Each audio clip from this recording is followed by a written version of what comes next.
Okay, so this is our last part with John Green.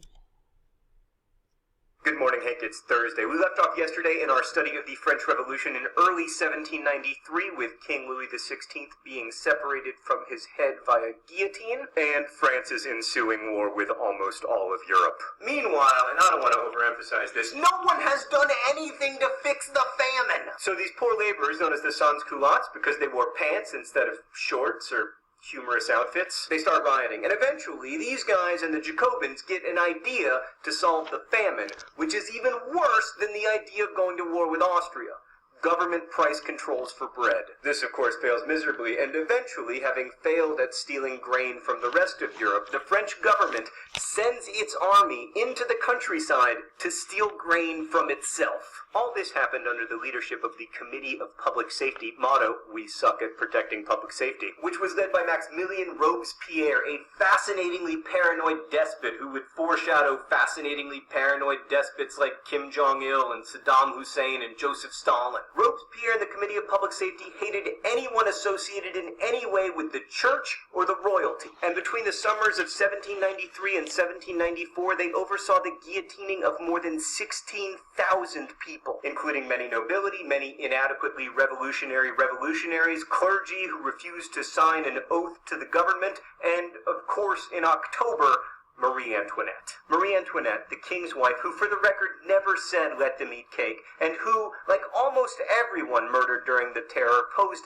absolutely no threat to the government. So what had just recently been the first and second estates of France, the people who ran the show, had suddenly become the enemies of this new secular state. And in the end this led to a lasting decline in the relevance of religion and class to governments and economies in Europe. The rampant guillotining during the terror is often seen as an example of Enlightenment thinking run amok, but in fact, more people were killed by guns during the terror than by the guillotine, so yeah, no. However, among the people killed by the guillotine was Robespierre, who, after a year of being paranoid that people were trying to kill him, of course, inevitably got himself killed. Which is one of the great lessons of history and also life. If you act out of a paranoid fear of something happening, you will always make that thing happen. Right, so Robespierre was guillotined in the month of Thermidor in the year 2. Oh, that reminds me of something I forgot to mention, which is that while there was this famine going on and France was broke and fighting like 9 wars, the Committee of Public Safety decided to change the French calendar. You know, because the traditional calendar, with its 24-hour days and its dating from the birth of Christ, was all irrational and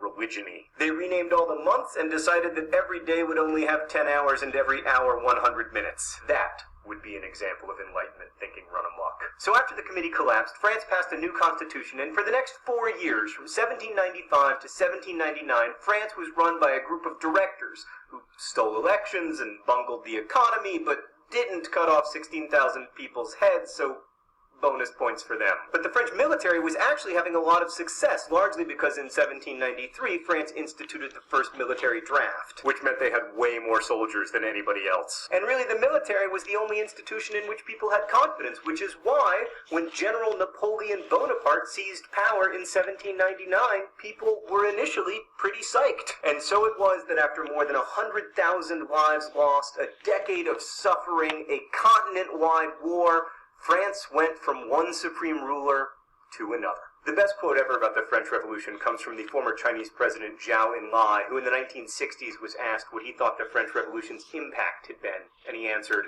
"It's too soon to say." And in a way, it still is. The French Revolution brought to the fore many of the conflicts that continue to define modernity, between secularism and religion, between idealism and pragmatism, between oligarchy and democracy. And to answer the inevitable student question of why we even have to study this stuff, that would be my first answer. The past isn't past. It's still shaping the present. But even more than that, I believe that the study of history is essentially an exercise in empathy. You have to imagine what it was like to be a peasant in 18th century France, or to be King Louis XVI, or to be Marie Antoinette, or Robespierre. Looking good. What the study of history forces you to confront is how people who are acting rationally, who think they're acting in their own best interest, and in many cases think they're acting in the best interest of their countries, can end up killing so many people, and in many cases killing themselves. I believe that thinking about those questions makes us better at living our little lives, even if it is in a less fancy costume, in my case. a much less fancy costume. Hank, I'll see you on Friday.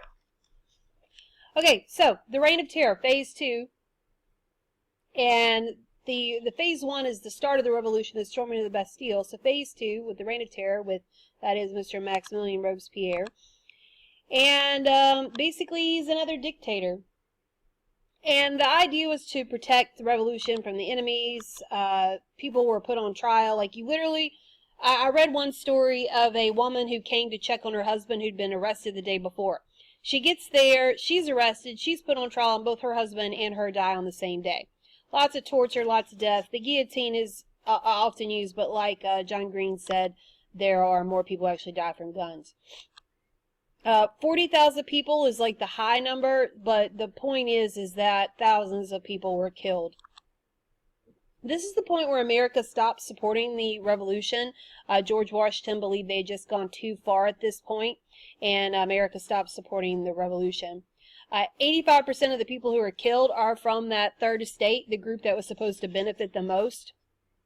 And then ultimately Robespierre himself is killed, which is the end of the second phase. This starts the fourth phase, which is the Directory. They decide having a dictator wasn't such a great idea. So the end of the Reign of Terror is Robespierre's execution. So Phase 3, the Directory, is when they actually elect a group of people. It's an oligarchy, and they really don't do much. I mean, that's kind of where we are. We create another constitution. This is, I believe, our fourth constitution since the beginning of 1789, but it's our third type of government. Creates a bicameral legislature like our Congress is, and then have 5 men together, an oligarchy who are supposed to be like the president. But again, they're very corrupt, very inefficient. Not a whole lot happens. And that's what leaves an opening for Napoleon. And so Napoleon is going to have the perfect opening here. He's going to come in. He rises up through the military. We're going to talk a little bit more about him tomorrow.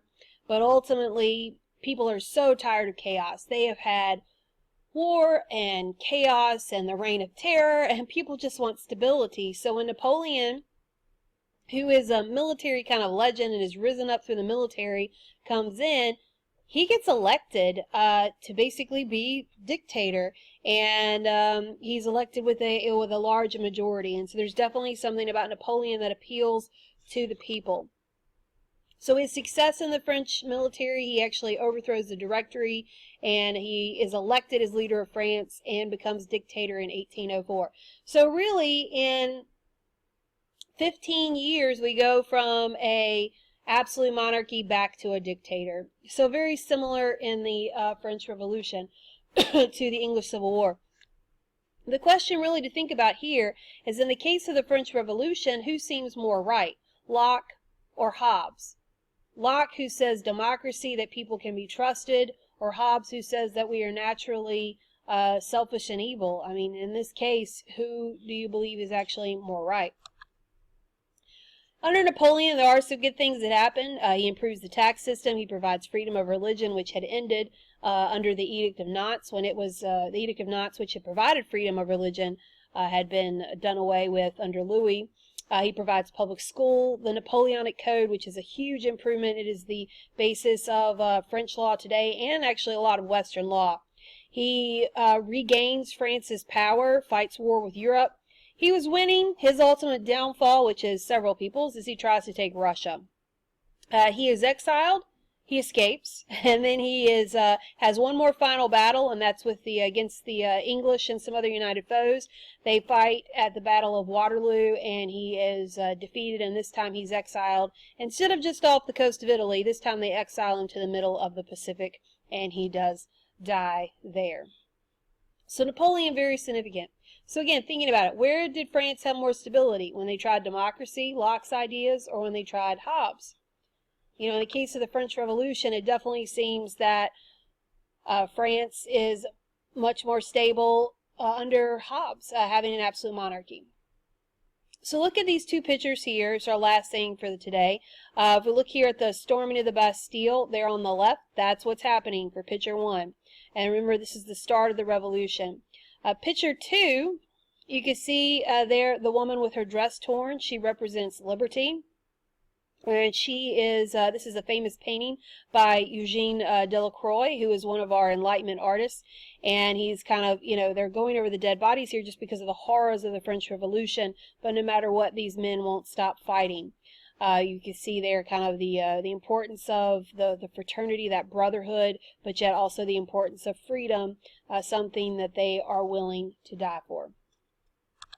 That is the end of the lesson, and we will talk more about Napoleon tomorrow.